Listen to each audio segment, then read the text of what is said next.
Hello, and thank you for tuning in to the SSP's 2021 Earth Day live stream. We are currently live on YouTube, Facebook, and Twitter.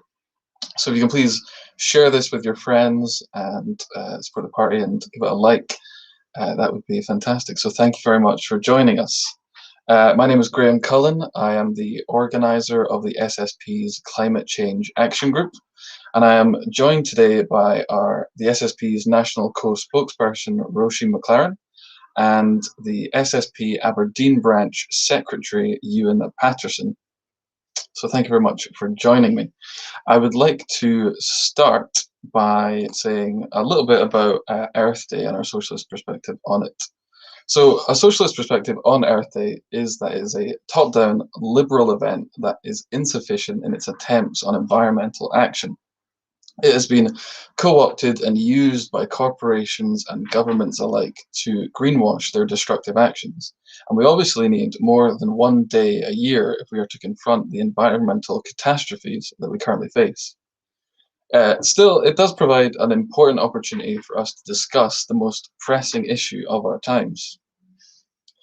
A little bit of history of Earth Day. It was started by the United Nations in 1970 in response to the initial environmental movement spearheaded in the USA.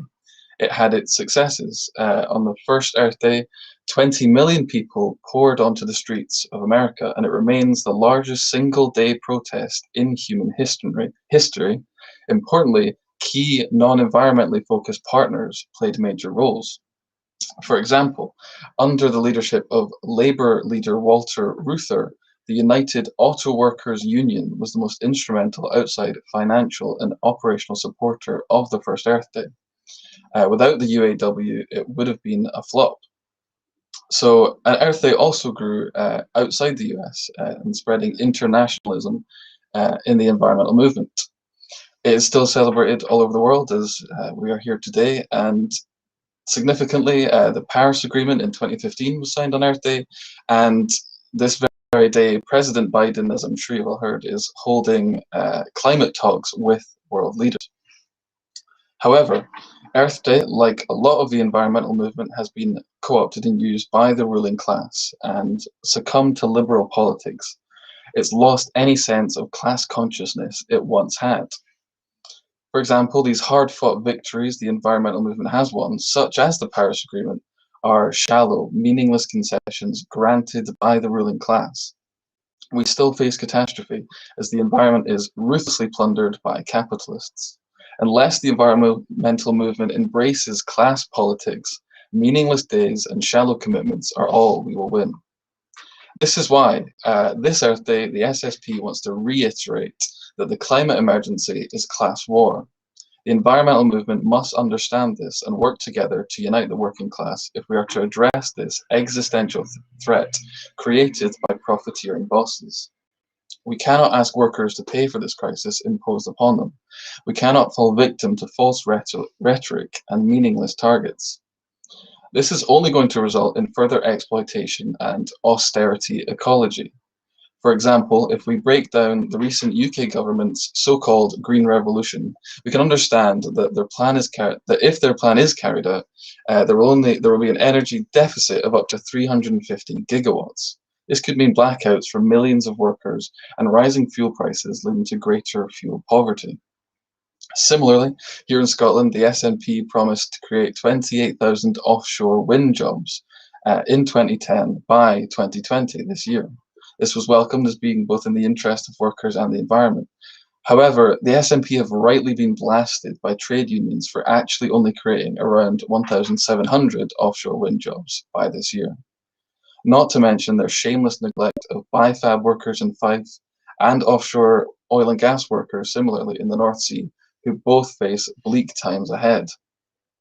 This proves that bourgeois politicians will serve the interest of bosses despite their facade presented on events like Earth Day. Workers must act in their collective interest to improve their lives and build a truly sustainable system. With COP26 around the corner and emissions spiralling out of control, we must act now, here in Scotland, and confront destructive capitalism. Scotland is a country which is seen and thought of as the more environmentally friendly, progressive side of the world. This is somewhat true. However, election time SNP propaganda misses crucial facts. The brutal deindustrialisation of the Thatcher years left us without primary industry. We do not produce a lot of our food and products locally. This means huge amounts of emissions and the dirty jobs tied to them that come from manufacturing and transport are exported abroad to poorer countries. Consequently, they don't show up on our official emission statistics. Scotland also drills huge amounts of oil in the North Sea, has poor rural ecological state due to sheep farming, deer hunting, and plantation forestry, imports unsustainable energy when renewables don't work, and has huge amounts of food and fuel poverty. This all happens in a country rich with renewable energy and ecological potential that could meet its citizens' needs sustainably. These highlight that capitalist solutions to climate change often perpetuate inequality and offshore emissions and jobs through neo-colonial globalization. There are solutions to capitalism's climate emergency that can benefit working people and make Scotland a better place to live for all. The SSP believe that solutions to climate change must benefit working people. That is how the environmental movement will win mass support and the transformative change necessary to live sustainably. By showing the working class that socialist solutions to climate change are in their collective interest and will improve their material conditions, we can win this support. The SSP's primary environmental policies are free public transport to give people a sustainable and affordable option to their isolating and polluting cars, democratic public ownership of the energy industry to ensure that just transition to renewable energy, ending fuel poverty, providing 100,000 green jobs, and ensuring that no worker is left behind, and democratic community and public ownership of Scotland's estates and corporate farms. This would allow us to produce food sustainably whilst ending food poverty and ecologically restoring our environment to offset emissions, while creating thousands of jobs along with a wealth of other connected benefits, including reducing wildfires and flooding. So these are realistic, immediately implementable examples of democratic public ownership championed by the Scottish Socialist Party, which would put people and planet before profit. These solutions are holistic in their nature, as they would enhance the material conditions of working people's lives and create a sustainable society through democratic empowerment. These socialist solutions to the climate emergency are interconnected with other SSP policies which centre on the case for an independent socialist Scotland. So I would now like to invite Roisin and Ewan to come into the discussion here. So Roisin, if we want to start off with you, obviously, if I'm aware, Roisin is the national co-spokesperson of the Scottish Socialist Party. So thank you for joining us tonight.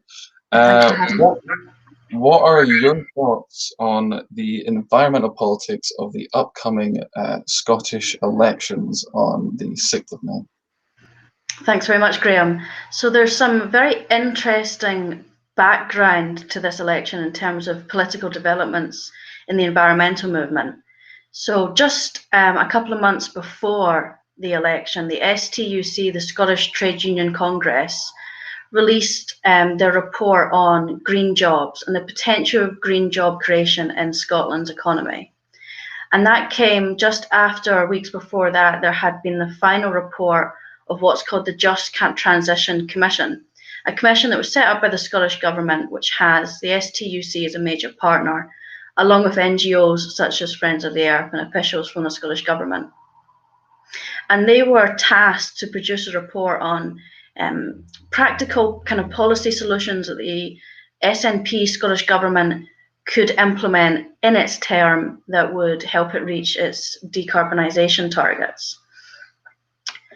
Both of these reports have they have lots of themes with two very key messages.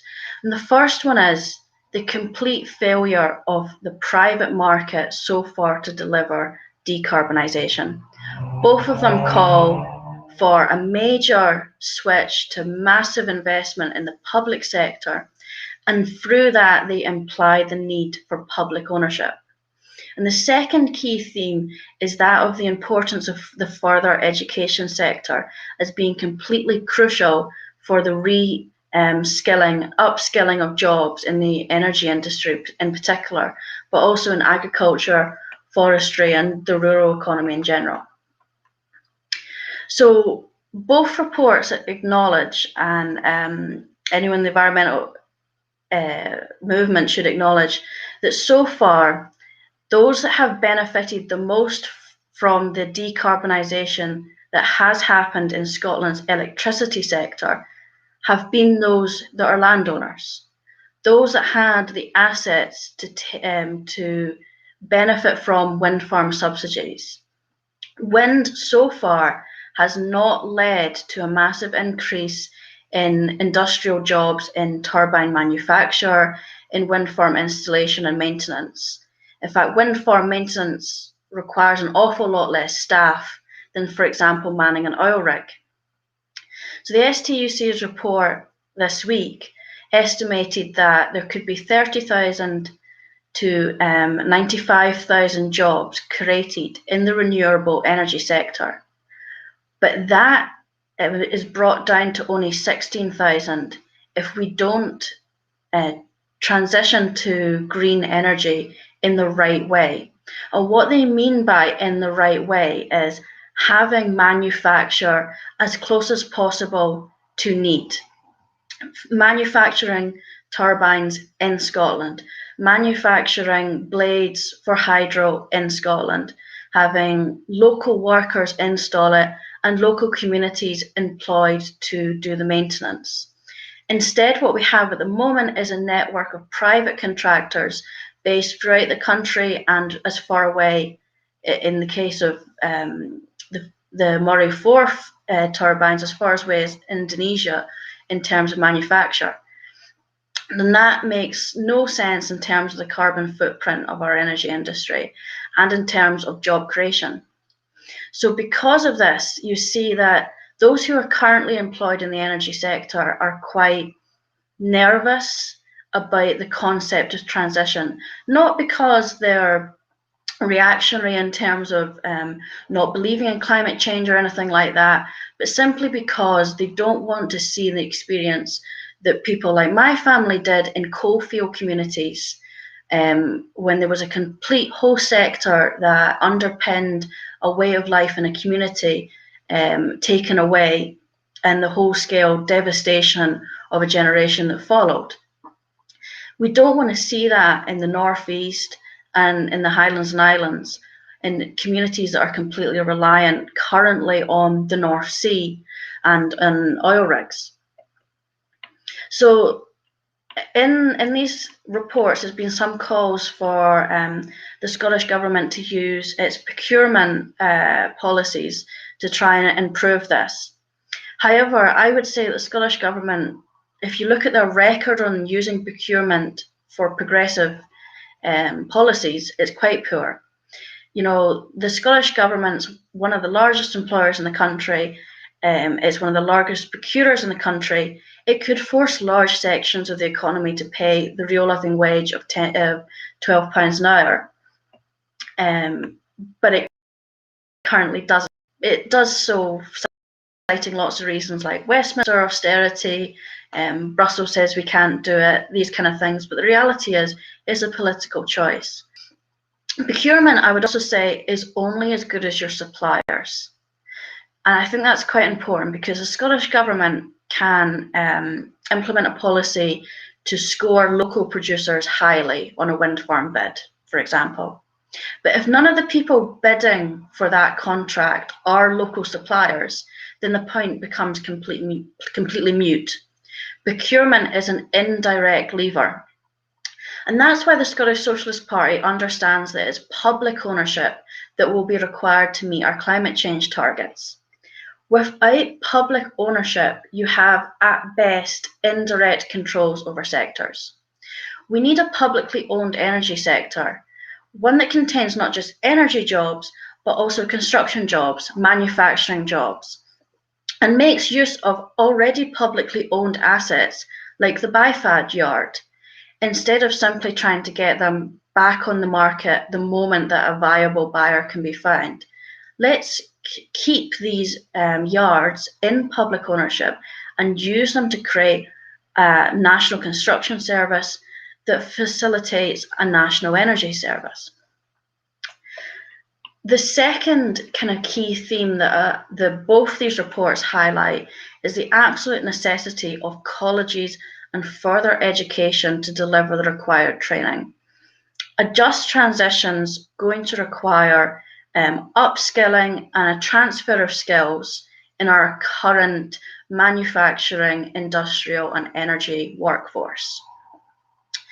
And that can't be delivered simply through individual little bitty courses provided here and there on simply a market demand. It's going to need to be a proactive national scale training program that allows oil and gas workers to transfer to becoming renewable workers.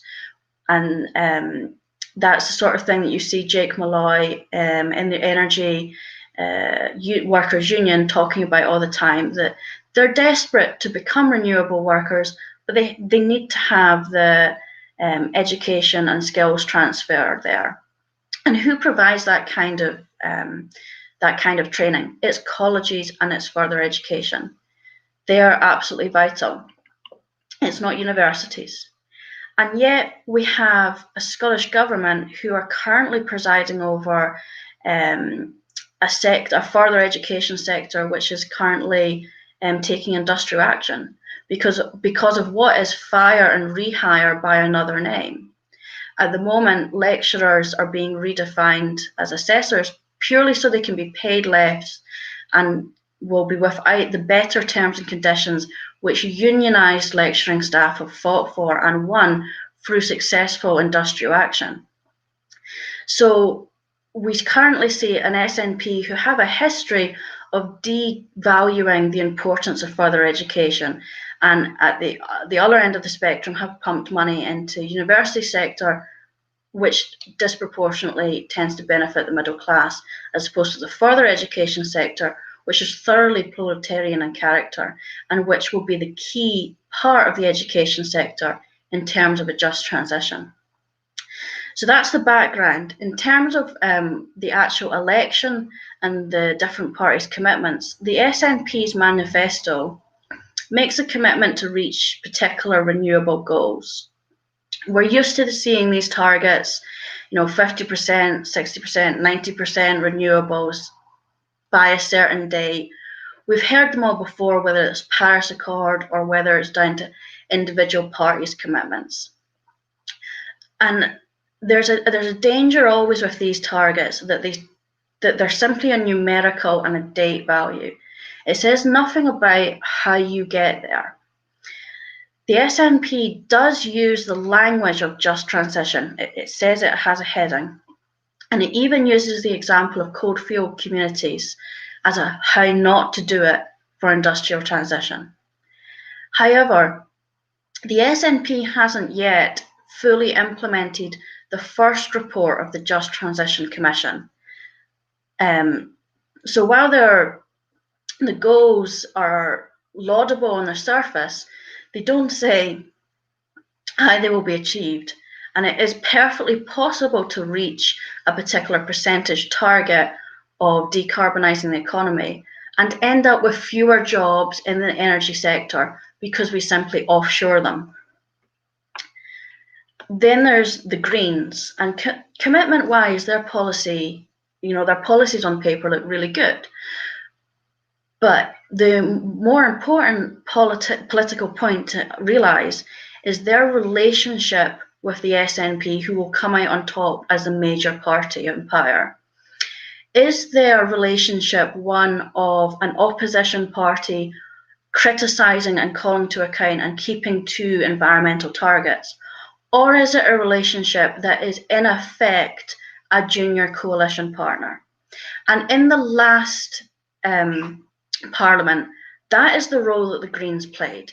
We had the Greens voting through budgets, SNP budgets, which chose to pass on Westminster austerity, as opposed to using their budgets to set no-cut budgets and fight back against Westminster passing on austerity. Instead, we have the SNP rolling over and saying, well, it's not our fault, Gov, when they do have political power that they could be using. And what do the Greens do? They vote through this. for mild concessions on the environment. So the question will be, if there's, the same or even more green MSPs returned to Parliament, while the policies on paper are excellent, how will they get them implemented, and what will the relationship with the major partner, which is the SNP, be in terms of allowing them to vote through austerity budgets which couple austerity politics with an environmental agenda, which is the absolute opposite of where we need to be.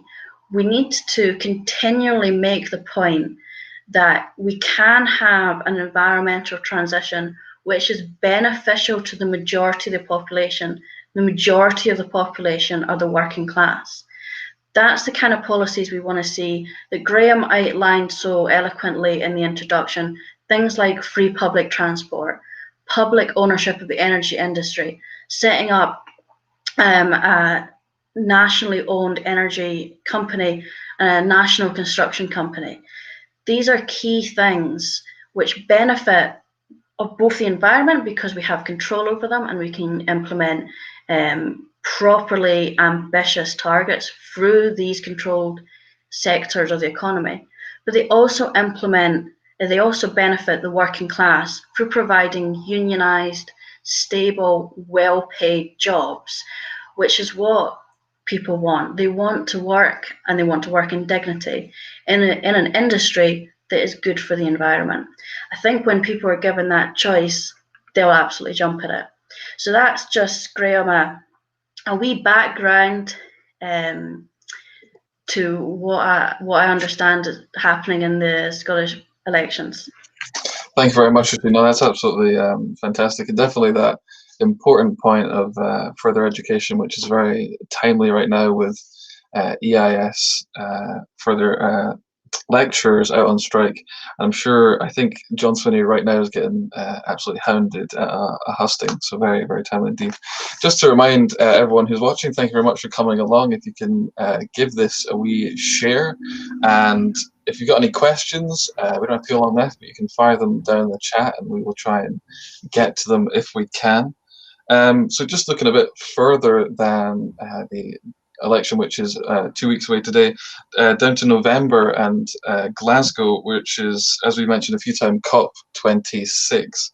So Ewan, thanks for coming along tonight. Ewan is our SSP Aberdeen branch secretary. I'd just like to pose to you, how should socialists look at COP26, and what can we do? Well, we should look at COP26 just the same way we look at Biden's announcement of having the CO2 emissions today, and just the same as we look at the toothless Paris Agreement. Anything arrived at COP26 is not going to solve the real problem. Capitalism and the need for profit is the real problem. We won't find a problem, a solution to the real problem from a roundtable discussion by and for the interests of capitalists. Anything arrived at will have at its base the need for profit, a profit made at our expense. Our governments have been serving the interests of capital and not the people since the 70s, at least, and for most of our history, really, of capitalism. They serve the interests of the fossil fuel giant companies. They set up a system and bureaucracy that enables profit making ultimately at our expense, at the expense of nature and the planet we live on. The interests of capital are diametrically opposed to our interests, and to the threaten the very survival of our civilization. So when we hear of a gathering of world leaders and NGOs, of course NGOs that will say pleasing things to those world leaders in Scotland in November, we can welcome it. We can hope against hope that something will spring from it. But realistically, we must know that it will never threaten the true problem, and that is that we live in a capitalist profit-making system that forces us to act in ways so that we can put food on the table that ultimately are destroying the environment around us.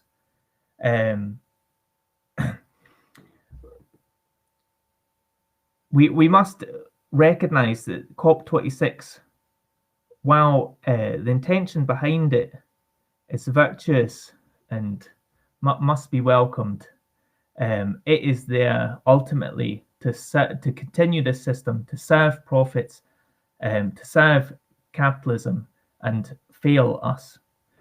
And by way of example, for the in the SNP go on about this, that Scotland, rich renewables, it is moved from oil and can become this huge money-making thing in renewables. That'll be the new frontier for us. And by, you know, one of their ideas from this is the tidal energy in the Pentland Firth. And so last year, 4 of those turbines, 300 tons each, 300 tons underwater, deep underwater in the sea, produced 13.8 gigawatts of electricity. Scotland used 157,000 gigawatt hours of electricity last year, in 2019. So this is in 2019. So the claim by the SNP or supporters of this idea is that we could power half the country on just the turbines from the Pentland Firth. And then we could even export the electricity and make big dollars off exporting electricity to Norway. So I did a little bit of a calculation on that, and you'd need, of those 300-ton turbines, 22,750, right? That's about 7 million tons of metal plonked on the seabed in like a very fast moving sea current. It's not the Murray Firth, yeah? It's not like a big expanse. It's a wee channel in between Orkney and the mainland. This is just, you know, unrealistic.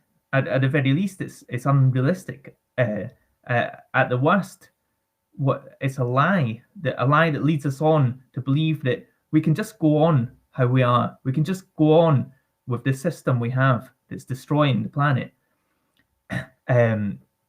But the reality is we can't. We're not going to get the electricity we need from these turbines. We're not going to export it to Norway. So I say, don't be hoodwinked. Don't be taken in by these deceptions that allow this poisonous system to continue strangling our Mother Nature. We must look for the real problem, look for the real solution, and that is in democratic public ownership of our resources. Yeah. Thanks. Thank you very much, Ian. That's fantastic. Definitely agree that, you know, out of COP26, all we're going to get is meaningless targets that, you know, absolutely toothless. No one has to get to them, and faith in technocratic solutions, which is just going to be governments handing out millions and billions, like they currently do already, like happened with coronavirus, to private companies who will take it to offshore tax havens and use cheap globalized labor, like in Indonesia with biofab. You know, it's toothless profiteering, and like we say, it's not in the interest of workers. at all. So on that cheery note, I'd like to thank everyone who tuned in tonight. Thank you, Rasheen. Thank you, Ewan, for coming along on this Earth Day. I hope we made the socialist impact on Earth Day, and I'm sure Biden's quaking in his boots. So thank you very much for coming along. If you can give it a like and a share, that'd be fantastic. And if you'd like to join the Scottish Socialist Party and help build these socialist solutions to climate change that benefit working people, or in the interest of working people, and which is how we win mass support as in the wider environmental movement, then please click on the link there or go to scottishsocialistparty.org and find your local branch and come along to our grassroots movement. So thank you very much, everyone, for coming along tonight, and we'll see you next time. Bye.